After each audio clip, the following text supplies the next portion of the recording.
नमस्कार दोस्तों किसी ने सही ही कहा है, जिंदगी खेलती भी उसी के साथ है जो खिलाड़ी बेहतरीन होता है। कोई हताश होकर बिखर जाता है तो कोई संघर्ष करके निखर जाता है।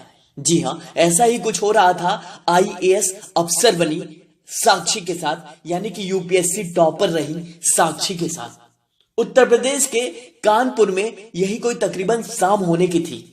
एक 32 साल की तलाकशुदा लड़की साक्षी, जो कि सिलाई का काम करने में लगी थी, तभी घर में फोन की घंटी बजी। दूसरी तरफ उसकी मौसी ने बताया कि मुस्कान का यूपीएससी में सिलेक्शन हो गया है।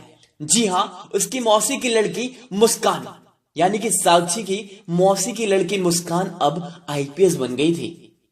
मौसी ने बताया कि 24 सितंबर को मुस्कान का सम्मान समारोह है, जिसमें तुम सभी को लखनऊ आना है। इतना कहकर मौसी ने फोन काट दिया। चूंकि साक्षी की ग्रेजुएशन में ही शादी हो गई थी, वह सिर्फ बीए पास थी। आईएएस आईपीएस जैसी परीक्षा के बारे में वह इतना नहीं जानती थी। तभी छोटे भाई मनीष, जो कि एमबीए कर रहा था, उसने बताया कि मुस्कान दीदी तो अब पूरे जिले की राजा बन गई हैं। खुद मुख्यमंत्री जी उनका सम्मान करेंगे। इतना कहकर वह चला जाता है। ठीक 4 दिन बाद सभी लोग साक्षी की मौसी के घर यानी कि लखनऊ के लिए निकल जाते हैं और समारोह में पहुंच जाते हैं। साक्षी ने अपनी जिंदगी में यह सब पहली बार देखा था। चारों तरफ मुस्कान की खूब वाहवाही हो रही थी। यह सब देखकर साक्षी की आंखें चौंधिया जाती हैं। जी हाँ, उससे यकीन नहीं हो रहा था कि ऐसा भी कुछ होता है। तभी साक्षी की मां मुस्कान को बधाइयां देती है और कहती है, तेरे जैसी बेटियां सभी को दे और साक्षी जैसी किसी को नहीं। यह सुनकर साक्षी का चेहरा रुआसा यानी कि रोने जैसा हो जाता है और वह खुद को कोसने लगती है। तभी साक्षी का भाई उससे कहता है कि दीदी तुम दिल छोटा ना करो, यानी कि साक्षी का भाई साक्षी से कहता है कि दीदी तुम दिल छोटा ना करो, जिंदगी में आगे बढ़ो, जो होना था सो हो गया और अभी भी समय है। तुम मुस्कान से पूछो उसने कैसे तैयारी की, क्या क्या पढ़ाई करी।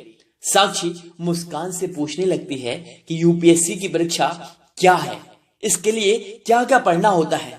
मुस्कान कहती है, दीदी बजाय यूपीएससी की तैयारी के आप अपनी दूसरी शादी के बारे में सोचो, नई जिंदगी की शुरुआत करो। और गोलमोल जवाब देते हुए उसे इग्नोर करके आगे निकल जाती है। साक्षी को बहुत बुरा लगता है। कानपुर वापस आते ही साक्षी सबसे पहले यह जानने की कोशिश करती है कि यूपीएससी की तैयारी कैसे की जाती है। चूंकि वह पूरा दिन सिलाई का काम करती थी और रात में ही उसे कुछ समय मिलता था। जैसे ही उसे समय मिला, वह भाई मनीष की मदद से सारी जानकारी जुटाती है और अन्य पिछड़ा वर्ग यानी कि ओबीसी की आयु सीमा 35 वर्ष देखकर उसे तसल्ली हो गई कि अभी भी समय है, कुछ किया जा सकता है। यानी कि उसने साफ साफ देख लिया था कि यूपीएससी में 35 वर्ष तक ओबीसी कैटेगरी के लोग इस परीक्षा में पास कर सकते हैं, इस परीक्षा में बैठ सकते हैं। तो अब चूंकि साक्षी, जो कि तलाकशुदा है, अपने मायके में रहती थी, पूरा दिन कड़ी मेहनत करके पैसे कमाती थी, वह अपने परिवार के लिए और बोझ नहीं बनना चाहती थी। उसने निर्णय ले लिया था कि वह भी अब इस परीक्षा की तैयारी करेगी।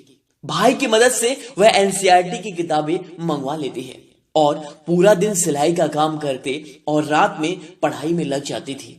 केवल 4 घंटे की नींद ही उसके जीवन का हिस्सा था, क्योंकि उसने खुली आंखों से सपना देखना शुरू कर दिया था। ऐसा चलता रहा और 8 महीने में ही साक्षी ने सारा सिलेबस कंप्लीट कर लिया।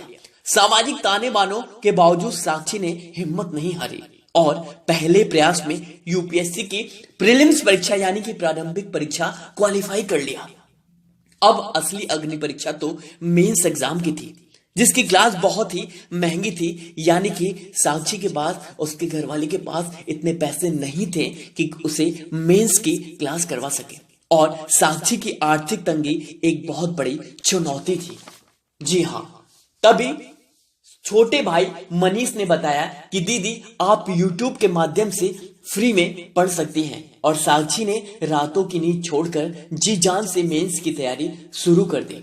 इंटरनेट से ही टॉपर्स की कॉपी डाउनलोड कर ली अपने उत्तर लिखती, टॉपर्स के उत्तर से मिलाती, उन्हें ठीक करते हुए आगे बढ़ते रहे। और इसी के साथ साथ साक्षी ने कई यूट्यूब चैनल की मदद ली, जैसे बहुत सी यूट्यूब चैनल जिसमें टॉपर्स की कॉपी डिस्कस करी गई थी, जिसमें ओनली यूपीएससी भी एक था। इसमें उसने टॉपर्स की कॉपी देखी, बारीकी से उन चीजों को देखा और अपने लिखावट में सुधार लाई। कठिनाइयां सामने आती रही, तभी कभी आर्थिक तंगी, कभी समाज के ताने बाने, कभी 32 वर्ष की तलाकशुदा जो कि मायके के लिए बोझ थी। कठिनाइयां पार करते हुए साक्षी ने मेंस की परीक्षा भी क्वालिफाई कर लिया था। अब तो मेहनत रंग लाने लगी थी। साक्षी के माता पिता को भी अब विश्वास हो गया था कि साक्षी का भी यूपीएससी में सिलेक्शन हो सकता है।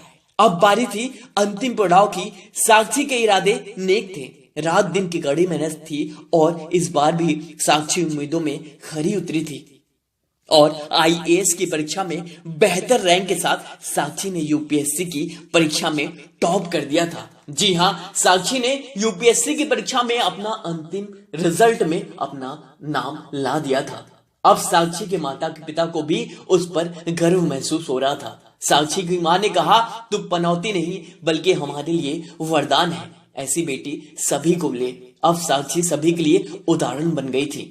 जी हां दोस्तों, जब इरादे सच्चे हो, कठिन परिश्रम हो, तो पूरी कायनात आपका सपना पूरा करने में लग जाती है।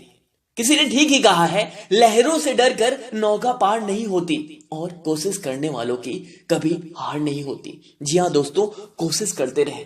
मुझे उम्मीद है कि अगर आप अपने मनोबल को आगे रखेंगे, अगर आपका मनोबल आपकी प्राथमिकता रहेगी और मनोबल से आप कुछ भी कर सकते हो, चाहे यूपीएससी की तैयारी कर रहे हो, एसएससी कर रहे हो, रेलवे कर रहे हो, एनटीपीसी, कोई भी एग्जाम हो, छोटे मोटे एग्जाम हो गए, बड़े से बड़ा एग्जाम। देखो भैया, एग्जाम कोई बड़ा नहीं होता बल्कि आपके इरादे बड़े होते हैं। देखो भाई, जो सिलेक्शन पा रहा है उनके इरादे बड़े होते हैं। चाहे वो एनटीपीसी के थ्रू कोई भी एनटीपीसी क्वालिफाई कर रहा है, एसएससी क्वालिफाई कर रहा है, चाहे यूपीएससी, एग्जाम कोई बड़ा नहीं होता बल्कि आपके इरादे बड़े होते हैं। आप एसएससी की तैयारी कर रहे हो, आज एसएससी की परीक्षा क्वालिफाई करोगे, कल को यही आप यूपीएससी की परीक्षा भी लोग क्वालिफाई कर जाते हैं एसएससी के बाद। तो क्या होता है, शुरुआत में एसएससी के लिए उनके इरादे बड़े होते हैं, बाद में चलकर यूपीएससी के लिए भी इरादे बनाते हैं और इरादे ही बड़े होने चाहिए। अगर इरादे बड़े कर लिए तो आपको कोई भी रोक नहीं सकता। मुझे उम्मीद है कि आज से आप इस परीक्षा के लिए लग जाएंगे। मुझे उम्मीद है अधिकांश लोग जो सुन रहे हैं यूपीएससी की तैयारी कर रहे हैं। और यूपीएससी की, देखो भाई, यूपीएससी की जो परीक्षा है वो बहुत बहुत बहुत ज्यादा टफ नहीं है, लेकिन आसान भी नहीं है। लेकिन इससे ये नहीं आंका जा सकता, आकलन किया जा सकता कि इस परीक्षा आपके लिए नहीं है, सबके लिए है, आप कर सकते हैं। तो आज से लग जाए और अपने जो अपना लक्ष्य है, टारगेट है, उसे पालें। मुझे उम्मीद है यदि आप हमें अभी तक सुन रहे हैं तो प्लीज इस वीडियो को इतना शेयर करें कि हर साक्षी तक ये वीडियो पहुंचनी चाहिए और हर साक्षी तक इस वीडियो को पहुंचाने की जिम्मेवारी आपकी है। शेयर करेंगे तो कमेंट सेक्शन में लिख दे भैया, शेयर करेंगे, लाइक का बटन दबाएं और फेसबुक, व्हाट्सएप जहां भी शेयर करना चाहें शेयर कर दे। चलिए, अभी आप हमें अगर फेसबुक से देख रहे हैं तो फेसबुक से डिफरेंट प्लेटफॉर्म पे शेयर करें और यदि आप हमें अभी यूट्यूब से सुन रहे हैं तो यूट्यूब से भी डिफरेंट प्लेटफॉर्म पे शेयर करें। चलिए, तब तक के लिए धन्यवाद।